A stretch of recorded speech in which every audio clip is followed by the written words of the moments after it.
41장 1절로 34절입니다. 내가 낚시로 리워야단을 끌어낼 수 있겠느냐? 노끈으로 그 혀를 맬 수 있겠느냐? 너는 밧줄로 그 코를 꿰 수 있겠느냐? 갈고리로 그 아가미를 꿰 수 있겠느냐? 그것이 어찌 내게 계속하여 간청하겠느냐? 부드럽게 내게 말하겠느냐? 어찌 그것이 너와 계약을 맺고 너는 그를 영원히 종으로 삼겠느냐? 내가 어찌 그것을 새를 가지고 놀듯 하겠으며 내 여종들을 위하여 그것을 메어 두겠느냐? 어찌 장사꾼들이 그것을 놓고 거래하겠으며 상인들이 그것을 나누어 가지겠느냐? 내가 능히 많은 창으로 그 가죽을 찌르거나 작사를 그 머리에 꽂을 수 있겠느냐? 내 손을 그것에게 얹어보라. 다시는 싸울 생각을 못하리라. 참으로 잡으려는 그의 희망은 헛된 것이니라. 그것의 모습을 보기만 해도 그는 기가 꺾이리라. 아무도 그것을 격동시킬 만큼 담대하지 못하거든 누가 내게 감히 대항할 수 있겠느냐? 누가 먼저 내게 주고 나로 하여금 갚게 하겠느냐? 온 천하에 있는 것이 다 내 것이니라. 내가 그것의 지체와 그것의 큰 용맹과 늠름한 체구에 대하여 잠잠하지 아니하리라. 누가 그것의 겉가죽을 벗기겠으며 그것에게 겹재가를 물릴 수 있겠느냐? 누가 그것의 턱을 벌릴 수 있겠느냐? 그의 둥근 이틀은 심히 두렵구나. 그의 질비한 비늘은 그의 자랑이로다. 튼튼하게 봉인하듯이 닫혀 있구나. 그것들이 서로 달라붙어 있어 바람이 그 사이로 지나가지 못하는구나. 서로 이어져 붙었으니 능히 나눌 수도 없구나. 그것이 재채기를 한즉 빛을 발하고 그것의 눈은 새벽의 눈꺼풀 빛 같으며 그것의 입에서는 횃불이 나오고 불꽃이 튀어나오며 그것의 콧구멍에서는 연기가 나오니 마치 갈대를 태울 때에 솥이 끓는 것과 같구나. 그의 입김은 숯불을 지피며 그의 입은 불길을 뿜는구나. 그것의 힘은 그의 목덜미에 있으니 그 앞에서는 절망만 감돌 뿐이구나. 그것의 살 껍질은 서로 밀착되어 탄탄하며 움직이지 않는구나. 그것의 가슴은 돌처럼 튼튼하며 맷돌 아래 짝같이 튼튼하구나. 그것이 일어나면 용사라도 두려워하며 달아나리라. 칼이 그에게 꽂혀도 소용이 없고 창이나 투창이나 화살촉도 꽂히지 못하는구나. 그것이 쇠를 지푸라기같이 놋을 썩은 나무같이 여기니 화살이라도 그것을 물리치지 못하겠고 물맷돌도 그것에게는 겨같이 되는구나. 그것은 몽둥이도 지푸라기같이 여기고 창이 날아오는 소리를 우습게 여기며 그것의 아래쪽에는 날카로운 토기 조각 같은 것이 달려있어 그것이 지나갈 때는 진흙바닥에 도리깨로 친 자국을 남기는구나. 깊은 물을 솥의 물이 끓음 같게 하며 바다를 기름병같이 다루는도다. 그것의 뒤에서 빛나는 물줄기가 나오니 그는 깊은 바다를 백발로 만드는구나. 세상에는 그것과 비할 것이 없으니 그것은 두려움이 없는 것으로 지음받았구나. 그것은 모든 높은 자를 내려다보며 모든 교만한 자들에게 군림하는 왕이니라. 아멘. 오늘 본문의 주제는 하나님께서는 우리로 하여금 자신의 약함을 발견하고 크신 하나님을 만나는 과정을 통해서 고난의 현실에서 벗어나게 하십니다. 지금 자비하신 하나님께서는 욥을 회개를 통한 참 생명으로 이끄시기 위해서 다양한 질문을 던지시고 여러 가지 사례를 들어서 교훈을 하십니다. 그 과정 속에서 스스로 발견하고 깨닫고 또 마음의 변화를 갖도록 이끄십니다. 어떻게 보면 온 우주 가운데 욥 한 사람, 또 우리 각자 한 사람은 티끌 하나만도 못하죠. 전체 우주 그 광대한 크기에 비하면. 그런데 하나님은 그 보잘것없는 한 사람을 구원으로 인도하시기 위해서, 성숙한 사람으로 만드시기 위해서 하나님은 끊임없이 노력하고 그것은 우리가 그리스도의 형상이 이루기까지 계속된다는 겁니다. 먼저는 나의 약함을 발견하게 하십니다. 사실 하나님께서는 고대 사람들에게는 괴물로 여겨지던 이 리워야단, 악어죠. 어제 생각해봤던 베헤못을 제가 악어라고 잠깐 착각을 했는데 베헤못은 정확히 모르기 때문에 베헤못이라고 하는데 어제 좀 보니까 이 공룡으로 왜 막 그 뼈를 얘기할 때 굉장히 큰 얼른 기억이 안 나는데 그렇게 묘사했습니다. 그래서 베헤못을 공룡으로 보는 학자들도 있습니다. 상당히 이렇게 그렇게 볼 수 있겠다 하는 생각이 듭니다. 이제 어제는 공룡이었다면 오늘은 이제 악어입니다. 그래서 누가 이 거대한 악어를 사로잡을 수 있겠느냐? 지금은 뭐 사로잡아서 껍질을 벗겨서 악어 가죽 팔기도 하죠. 근데 그 당시에는 감히 누구도 시도할 수 없는 그런 강력한 괴물 같은 존재로 여겨졌을 때 이제 하나님이 욥에게 던지신 질문입니다. 그래서 리워야다는 인간에 종속되거나 길들여질 수 없는 존재입니다. 사탄을 상징하는 성경학자도 많이 있습니다. 놀이개를 삼거나 흥정하거나 토막내서 거래할 수 없다 이렇게 얘기를 합니다. 창이나 작살로 그 가족을 뚫기 어렵고 쳐다보기만 해도 기가 질릴 수밖에 없다는 겁니다. 또 예수님 오시기 약 1500년 전도 더 됐죠. 한 2000년 전 되니까 지금부터 한 4000년 전이니까 창이나 작살 같은 것도 얼마나 지금같이 날카로운 것도 아니고 조금 부족했을 겁니다. 그래서 창이나 작살로 가족을 뚫기 어렵고 쳐다보기만 해도 기가 질릴 수밖에 없습니다. 우리가 봐기만 해도 굉장히 흉측해 보이고 굉장히 좀 무섭죠. 그래서 흥분해서 난폭해지면 누구도 제어할 수 없다고 오늘 본문이 말씀하고 있습니다. 근데 사실 이것은 또 뭘 상징하냐면 우리가 겪는 고난도 이 악어처럼 우리의 힘으로 뚫을 수 없고 어떻게 극복할 수 없는 그런 고난을 상징한다고 볼 수 있습니다. 그래서 인간의 힘으로 다루고 통제할 수 없다는 거죠. 그래서 인생이라는 큰 인생 가운데 다가오는 큰 고난. 그래서 인간은 자기 뜻대로 움직이지 않고 악몽 같은 현실은 우리의 작은 막대질에 전혀 꿈쩍하지 않는다는 겁니다. 통제할 수 없는 일들을 만날 때 우리는 자신의 약함을 발견하고 겸손해집니다.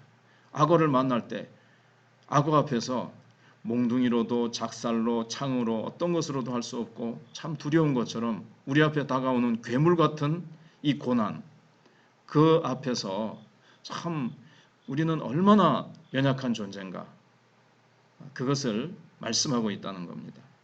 그래서 우리는 크신 하나님을 만나야 됩니다. 리워야단의 늠름한 모습을 쭉 묘사를 했습니다. 두 겹 갑옷 같은 비늘, 바늘 하나 들어갈 틈이 보이지 않습니다. 삥 둘러있는 이 이빨, 보기만 해도 소름이 끼치죠. 눈을 껌뻑껌뻑 이렇게 움직일 때 감추어진 무서운 눈동자가 이제 드러납니다. 굉장히 징그럽고 정말 소름이 끼치죠. 숨쉬는 것이 뜨거운 김이 있는 것 같고 억센 힘을 과시할 때는 보는 사람으로 하여금 겁에 질리게 합니다. 일어나 몸부림칠 때는 용사도 그 앞서 기가 꺾이고 하나님이 만드신 것 중 가장 위협적이고 가공할 존재라고 하나님이 말씀하십니다. 그래서 뭐 어떻게 할 수 없는 이 두려운 존재를 만드신 분이 바로 하나님이시라는 거죠. 괴물처럼 공포를 짜내는 이 동물을 하나님께서 만드셨기 때문에 오늘 본문은 사실 그 당시에 하나님만이 통제하신다는 거죠. 그래서 우리는 무시무시한 리워야단의 모습을 보면서 크신 하나님을 만납니다. 야, 하나님은 이런 존재도 만들고 저런 존재도 만드시고 하는데, 야, 뭐 인간이 어찌할 수 없는 저런 존재도 하나님 만드시는데 결국 하나님만이 통제하실 수가 있습니다. 그래서 모든 상황을 지배하시는 하나님께 우리가 하나님이 저놈을 지배하시고 통제하셔야 되는구나. 결국 이제 사탄이라는 존재도 참 인간의 힘으로는 안 되고 하나님 의지하고 사탄이 우리 앞에 가지고 오는 그 고난들, 여러 가지 우리를 해하려고 하는 그 사탄이 몰고 오는 세력들, 악어같이 우리를 공포심으로 우리의 힘으로는 바늘 끝 하나 집어넣을 수 없는 그 고난을 하나님만이 통제할 수 있다는 것을 이렇게 보여주고 있습니다. 그래서 이 소름 끼치는 존재는 칼을 두려워하지 않고 창, 화살, 썩은 화살도 창도 썩은 나뭇가지 정도로 여긴다 그랬습니다. 돌을 던져봤자 바람에 날리는 겨처럼 여긴다는 거예요. 몽둥이를 지푸라기 정도로 생각하고 날아오는 창을 코웃음 친다 그랬습니다. 백가죽은 날카로운 질그릇 조각 같아서 지나간 바닥에 흔적을 남기고 물에 뛰어들어서 휘저을 때면 막 물이 끓는 것 같아. 동물의 왕국 같은 데 보면 그렇죠. 예. 그래서 물보러가 막 공중에 휘날리고 교만한 것의 왕이라고 할 만큼 위협적이라고 끝부분에 그렇게 되어 있죠. 그래서 리오야단의 모습을 보면서 우리가 두려움에 사로잡히지만 이 두려운 동물을 통제하시는 하나님의 권능을 이제 보게 됩니다. 그래서 하나님의 발 아래 놓여 있는 이 사탄의 세력, 악한 세상을 이 리오야단의 모습을 통해서 넌저시 이렇게 상징적이라 그럴까요? 이렇게 비유적으로 보여주신다고 볼 수도 있습니다. 물론 1차적으로는 리오야단 그 피조물을 얘기하시지만 정말 인간의 힘으로 정복할 수 없는 이 사탄의 세력과 이 악한 세상, 사탄이 만들어낸 이 악한 세상, 그래서 위협적인 존재로 보이는 이 고난 앞에 우리가 눌려서 숨도 제대로 쉬지 못하고 이 고난 앞에 얼마나 사람들이 탄식하며 걱정하며 염려합니까? 낙심하고. 그러나 그 고난도 하나님의 통제 아래 있음을 이제 발견해야 됩니다. 그래서 고난 앞에서 나의 약함을 발견하고 하나님을 만나면서 하나님을 경외하는 마음을 가지면서 하나님만이 통제할 수 있다는 것을 우리가 깨달으면서 먼저는 자신의 약함을 발견함으로 겸손을 배워야 됩니다. 이까짓 것 좀 내가 못 당할 일이 무엇이 있으랴, 내가 해결하지 못할 일이 뭐가 있으랴 하는 것이 아니라 하나님이 만드신 이 강력한 존재 앞에서 인간은 참 약하구나. 그래서 크신 하나님을 만나게 될 때 이제 욥이 진정한 회개에 이르게 되죠. 이제 다음 본문에 나오지만 그래서 자신을 낮추고 내가 얼마나 약한데 내가 함부로 내가 잘 알지 못하는 말을 내가 짓거렸습니다. 이제 이렇게 회개합니다. 회개할 때 하나님이 오셔서 만나주시고 다스려주시고 어떠한 우리의 힘으로 극복할 수 없는 고난도 통제해 주시고 하나님께서 그 모든 강력한 세력도 꺾어주십니다. 주님은 부활의 권능 아래서 내 문제가 얼마나 작은지 우리가 그 강력해 보이는 악어가 있지만 악어를 만드시고 악어보다도 비교할 수 없이 크신 하나님을 우리가 바라보고 의지할 때 리오야단도 아무것도 아니라는 거죠. 사탄의 세력도 사탄이 몰고 오는 회리바람 같은 고난도 주님을 바라보면 아무것도 아닌 거죠. 베드로가 바다 물결을 보고 빠져간 것처럼 바다 물결이나 리오야단을 바라보면 두려움에 사로잡히지만 주님을 바라보면 현실을 이기는 용기를 갖게 됩니다. 그래서 하나님께서는 이 모든 과정을 통해서 우리를 구원으로 이끄시고 주님을 의존하여 살아가는 참 생명으로 우리를 인도해 가십니다. 기도하겠습니다. 하나님 감사합니다.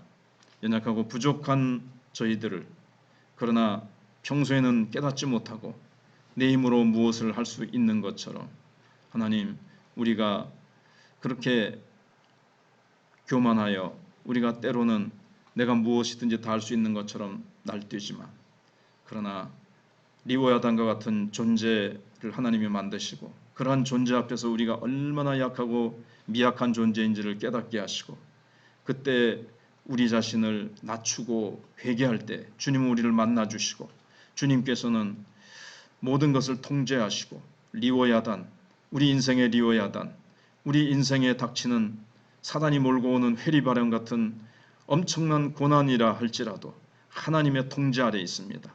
하나님은 물결을 밟고 물결에 거슬려 배에 타서 고생하고 있는 제자들에게 찾아오시는 것과 같이 주님께서는 리오야단도 고난의 바람도 다 밟으시면서 환난의 물결도 다 밟으시면서 우리에게 다가오시며 내니 두려워하지 말라고 말씀하십니다.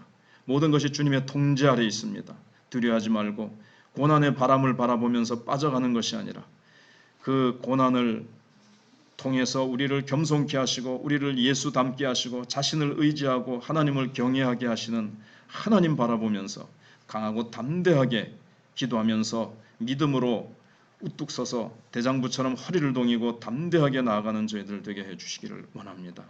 무더운 날씨지만 하나님, 저희들이 이럴 때일수록 더 기도와 말씀에 붙잡히게 하여 주시고 하나님의 임재에 사로잡혀 더위조차 잊어버리는 그러한 강력한 성령의 사람이 되도록 하나님 함께하여 주시옵기를 간절히 바라옵고 원합니다.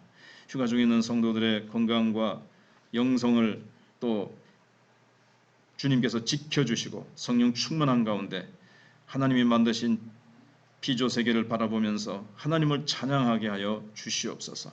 위대하고 강하신 주님을 송축하게 하여 주시옵소서. 강동철 집사님 또 심히 많은 안 좋은 상황 가운데 있다고 합니다. 하나님 권능의 손으로 만지시고 하나님께서 회복시켜 주시옵소서. 이명숙 새가족도 하나님께서 회복시키시며 모든 약의 부작용도 다 몰아내고 오직 성령께서 치료하시고 수술하시고 암의 세력들을 다 몰아내어 주시옵소서. 최삼육 권사님과 여러 환우들도 하나님 회복시키시며 특별히 다음 세대를 기억해 주셔서 저들이 계속 예수 그리스도와 깊이 연합하여 은혜가 충만하게 하여 주시기를 원합니다. 선교사님들의 사역과 고신총회 한국교회 하나님께서 곳곳마다 필요한 은혜가 있습니다. 하나님께서 때를 따라 오늘도 함께 해주실 줄 믿사옵고 예수님 이름으로 기도하옵나이다. 아멘. 또 하시다가